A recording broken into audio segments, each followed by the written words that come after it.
Chase Smotherman is one of 3 suspects in a heinous kidnapping and murder case over drugs and money. Now he's taking responsibility for killing his friend and agreeing to spend decades in prison.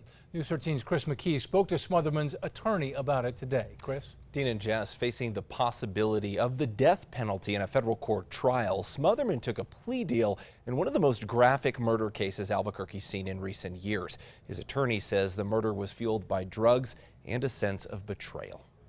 He's incredibly remorseful. The person who died was a good friend of his. Attorney Brian Pori is speaking for his client, 32-year-old Chase Smotherman, who may now spend the rest of his life in federal prison for the murder of John Soika. The person who died, his family was Chase was friendly with that family. Police say Soika was kidnapped from an Albuquerque home, brutally beaten, killed, and dismembered in August 2017 by Smotherman and his then 19-year-old girlfriend, Mariah Ferry, after Soika and another man broke into the couple's home, stealing marijuana and cash. He thought he could handle it and like I say, exact some street justice, and it all went terribly, terribly wrong.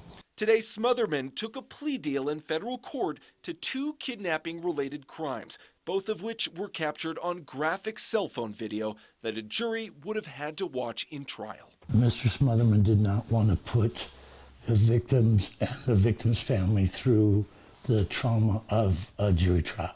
Pori says Smotherman's drug addiction led him to taking Soika's life in reaction to the home break-in. He grossly overreacted. He felt that his best friend had betrayed him. He says Smotherman is now ready to accept the consequences.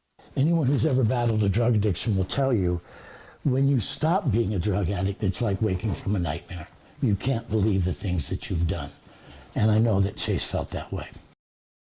A judge is expected to sentence Smotherman in the next 2 to 3 months, but he faces between 40 to 60 years in federal prison, meaning at the earliest he could get out is in his 70s. Dean? All right, Chris, thank you.